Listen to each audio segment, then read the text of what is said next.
I just used that to break up the debate. I got Okay, well, it was actually fun. It was actually kind of fun. Really fun. Yeah. I really appreciate your intellect. You know, I adore, I appreciate when people can agree to disagree. Right. But the most important thing is that you have a point. And I think that's what we're telling our viewing audience, that no matter what you believe in something. Right. To that end, how important is it to research the candidate? And maybe I'll have to start with you, Merlin, and then how important is it to research the candidate? I think it's of utmost importance. The thing is with the Republican Party, they have a groundwork of what the Republican Party stands for. But they're very loose as far as what the actual candidate is. In regards to some things may be important to one candidate, the other candidate says this issue is very important to me. Whereas I would say my opponent's party is, they are very much tote the line of party politics. So I say right now it is of utmost importance to get out and research each candidate of the Republican Party, see where they stand, contact them with any questions, and also obviously with the Democrat Party as well. Okay. David? I could not agree more. Candidates should be researched. We should know exactly who we're voting for. There are some little hints that will help out here. Look at who's endorsed the candidates. When candidates go out and ask organizations, ask prominent community leaders to endorse them, if you agree with that community leader, if you agree with that organization, it's a good sign that you're going to agree with that candidate as well, because these decisions are very, very well vetted. And there is a good indication as to party. I would disagree that Democrats toe the line. I think that we have an enormous tent in this party. There are a lot of different issues that differentiate Democrat from Democrat. I think a lot of these issues are great to have debates on, and if you don't think so, you should see some of our primary elections. There are very hotly contested primary races in the Democratic Party. I think that by identifying yourself with a party is a good way to know as a base where you're going to be voting or where you should be voting, to vote in your own self-interest, but then to extend that, you definitely absolutely need to research candidates. Do you think too that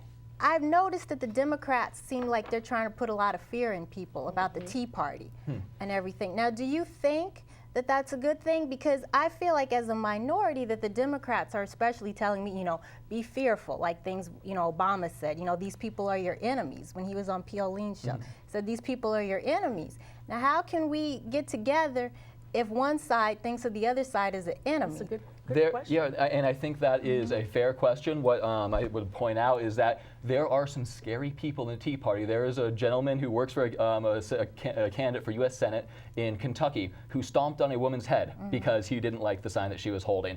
That's a scary thing. And to let people know that this is who you're identifying yourself with when you vote for Rand Paul in Kentucky, I think that's entirely fair. I would disagree that we're just trying to put fear in people. But Graham Paul didn't step on her head, though. Right. That was somebody, you know, in his audience did that. He personally didn't do that. Somebody who was working for his campaign. I don't think there's anybody in the Tea Party that endorsed that man's behavior. And that's as foolish as saying this one man's behavior is how the whole Tea Party reacts. That would almost be assuming that Bill Clinton's behavior with Monica Lewinsky, that's the way all Democrats act. And that would be a foolish statement to make. So I hope that isn't what you just said. I appreciate you bringing that up because it gives me a chance to clarify. My point is that there are scary people. There are scary people on both everywhere. sides. On both sides. To frame the question the way you did about Democrats putting fear in people, I think that there's a certain amount of fear that comes associated with news like we saw recently in Kentucky. You know, as you're talking about that, Merlin, I wanted to direct a question to you. Your campaign seems to be against the odds. You're running against an incumbent that's been there as long as you've been born? Yeah, actually longer. My incumbent started serving Congress in 1983. Okay. I was born in February of 1983. And I was going to say something about the endorsements. My campaign from the start decided specifically not to seek endorsements from either political figures or also action committees. And the reason why is, to me, an endorsement is like taking a loan out that eventually needs to be paid back with interest. I want to be only responsible to representing the people in my district, not special interest groups and not elected officials. Quite a few candidates have taken that approach. We know that Meg Whitman, that was one of the things Meg did. But let's go back to Congressman Berman. It seems insurmountable. And in a few hours, we're going to know if you're on a plane to Washington. What are some last minute things that you're thinking about? And when you leave here, are you going to knock on more doors or what? No, I've learned you do not knock on doors after the sun goes down. I don't care what you look like. I don't care. Are you making calls? Even on Halloween, I wouldn't even suggest that. So yeah, we're making phone calls. We have people holding signs on street corners. We are knocking on doors during the day. I was knocking on the doors earlier today. And you know, you just do. It's so close to the election, you just hope you worked as hard as you could. And I always said, we want to do it the right way. And somebody said, well, you should do this. You should do negative campaigning. And I said, you know what? We're not going to do negative campaigning, because if that's the case, I would rather fail doing something right than to succeed doing something wrong. So we are doing everything as best as possible and as right as possible. And if for some reason we can't pull it out tomorrow, which would be a surprise, even though it's a long shot, I can still go to bed tomorrow evening and say, by golly, I did the best that I could do. And what will you continue to do? I guess the question is to both of you. If tomorrow they say that they want Congressman Berman to stay, what will you continue to do to push forward the voice of politics, especially for your generation? And I applaud both of you young men for that. What will you continue to do? Because sometimes we think, since you didn't win, you're going to turn your backs on us. What will you continue to do? And then I'm going to direct the same question to you. I would say I'm absolutely going to stay involved. Well, I run part of a business in North Hollywood, so I'm going to go right back to work and try to get commerce going and actually show how private business actually benefits the economy. Also, what I'm going to do is I drop my microphone and put it back on. Want to hear what you say. And I am going to stay involved. Well, our generation is the generation of in debt. We are so in debt as our generation. I always make the joke, we were taught how to write a check in home ec, but we were never taught how to balance a checkbook.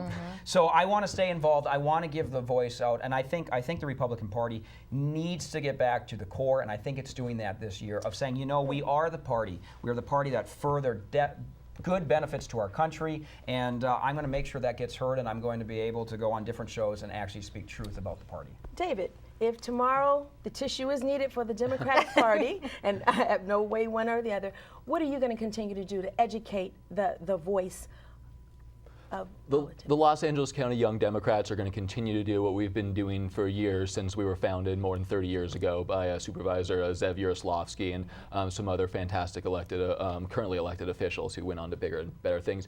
We're going to be engaging our members. We're, like I mentioned before, one of the largest clubs in Southern California. We're going to continue to engage our members to let them know what is at stake in elections, to let them know the importance of their voice in the voting booth.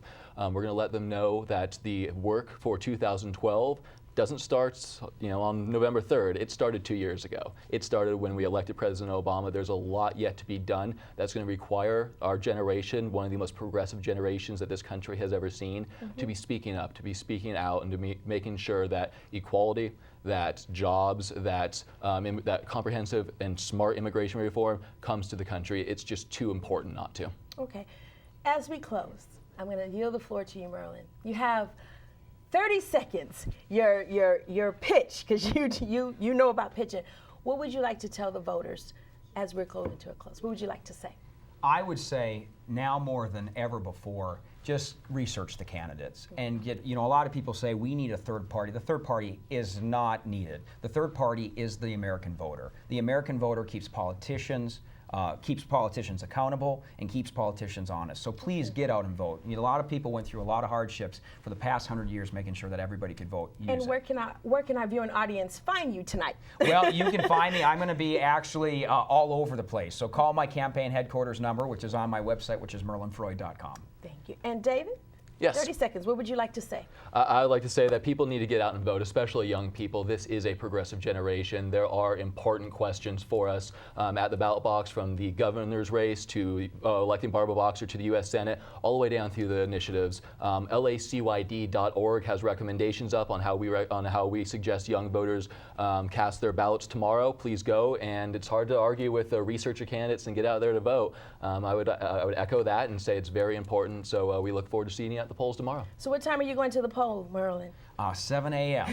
What time are you going, Natasha? I already sent in my ballot. Oh, good for you. Okay. And I'm so proud to be around you guys. You guys are such great young people. I feel like my Social Security is safe. Now I know I have somebody to take care of me.